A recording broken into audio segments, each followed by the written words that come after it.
안녕하세요. 여행과 역사를 좋아하는 차이나는 스토리입니다. 오늘 영상은 티벳, 중국, 그리고 달라이라마입니다.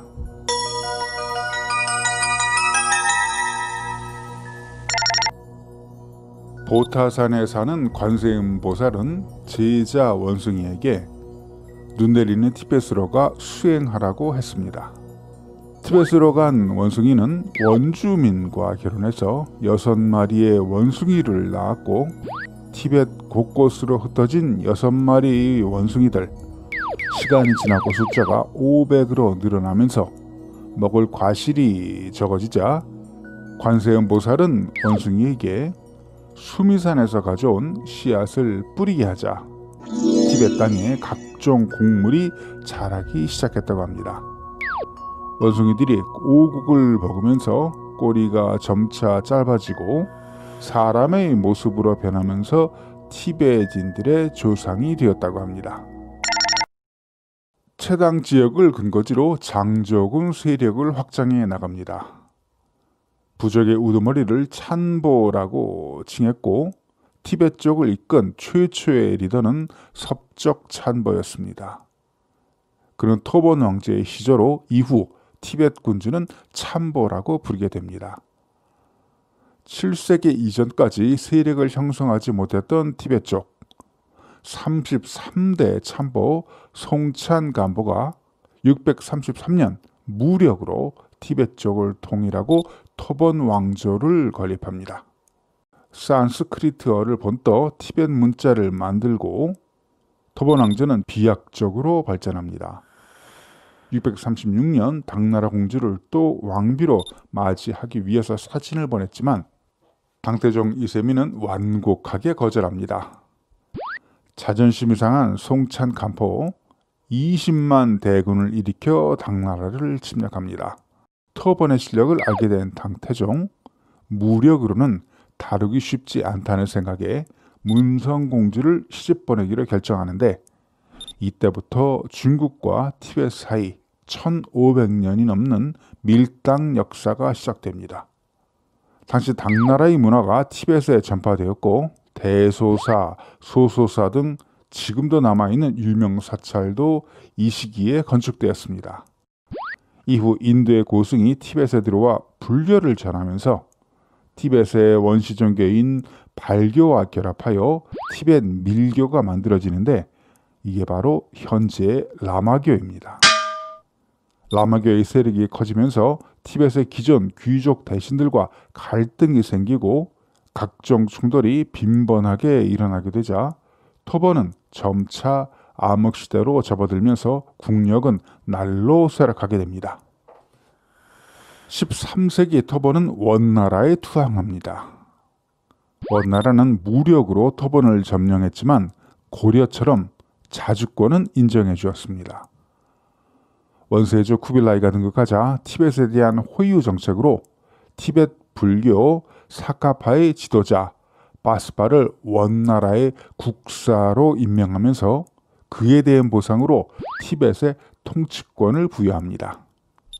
원나라의 지원으로 토번에는 사카 왕조가 세워졌고, 여기에 원나라의 영향력에 힘입어 티벳 불교는 북방 몽골 초원까지 전파됩니다. 현재까지 중앙아시아 내몽고, 외몽고의 몽골 부족이 라마교를 신봉하는 원인입니다. 원나라가 멸망하자 사카 왕조도 함께 사라지는데, 이 시기 티벳에서는 중요한 사건이 벌어집니다. 바로 종카파의 종교개혁이 일어났습니다. 종카파는 티벳 불교가 타락했다고 보고 계율을 엄격하게 지키는 새로운 교파인 게루파를 창시합니다. 이후 게루파의 종교 지도자들은 활불 제도를 이용해서 교파의 계승 문제도 해결했습니다. 티벳에서 달라이라마 정권이 유지된 데는 달라이 5세의 공이 큽니다. 1643년 달라이 5세는 몽골 쿠시칸의 군대를 빌려서 티벳 왕을 격파하고 티벳을 통일시킵니다. 그리고 정교 합일에 간단 포장 정권을 수립합니다. 1652년 청나라 순치 황제를 만나서 청나라의 책봉을 받음으로써 지위를 더욱 공고히 합니다. 이후 청나라의 황제들은 달라이라마를 황제 스승으로 대우했고 티베트와 청나라는 스승과 시주자의 관계를 유지했습니다. 티벳 예술을 집대성한 포달라궁도 이때 증건됩니다. 달라이 5세 사후 청나라는 티벳을 안정시킨다는 이유로 1705년 티벳을 관리할 주장 대신을 파견합니다. 이후 옹정 걸릉 황제 때 청나라는 티벳을 관리하는 주장 대신의 권한을 대폭 강화시켜서 주요한 문제는 반드시 달라이라마와 주장 대신의 합의에 따라 결정하도록 하면서 티벳을 청나라의 보호국으로 만들었습니다. 아피언 전쟁, 태평천국의 난 등 19세기 말 청나라가 급속히 쇠락하고 티벳에는 달라이 13세가 들어섭니다.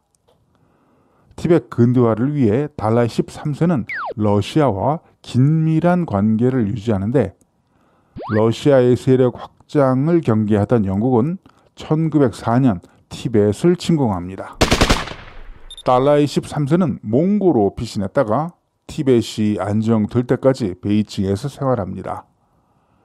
1909년 티벳으로 돌아온 달라이 13세, 힘없는 청나라보다는 영국이 대세라고 판단, 영국의 도움으로 티벳 독립의 움직임을 보이자 깜짝 놀란 청나라, 사천의 군대를 보내 라사를 강제 점령합니다. 위협을 느낀 달라이 13세, 이번에는 인도로 망명합니다. 신의 혁명이 일어나자 달라이 13세 라사로 돌아온 후 티벳 독립을 선포합니다. 중화민국은 당연히 티벳의 독립을 인정하지 않았습니다. 몽골은 러시아, 티벳은 영국, 무기와 차관을 제공하는 등의 지원은 있었지만 당시 강대국들은 몽고와 티베트의 독립을 인정하지는 않았습니다. 1918년과 1930년 티베트 영내로 진주한 중화민국 군대를 격퇴하는 등 사실상 독립국으로서의 지위를 유지했고 제2차 세계대전 중에는 연합군의 일원이었습니다. 2차 대전 이후 인도는 독립하고 중화인민공화국이 건국되자 상황은 달라집니다. 1950년 국제사회의 관심이 한국 전쟁에 쏠리면서 티벳 동부 창두 지역의 인민해방군이 무장 침공합니다. 1951년 9월 인민해방군은 티벳에 무혈 입성하고 티벳 평화해방협정을 체결합니다. 중국 정부와 달라이라마 측은 티벳이 중국 영토임은 인정하지만 달라이라마의 티벳 자치권을 보장하는 선에서 타협하게 됩니다. 반종교정책, 토지개혁과 같은 공선화 정책에 대약진운동이 야기한 대기근으로 아사자가 많아지면서 티베트의 반중 감정이 폭발합니다. 1959년 라사에서 대규모 폭동이 일어나고 중국은 무력 진압에 나섭니다. 이때 달라이 14세가 인도로 망명하면서 그를 따라 망명한 티베트인들이 10여 만에 달았다고 합니다. 이번 영상이 유익했다면 구독과 알람 설정 부탁드립니다. 다음 영상에서 봬요.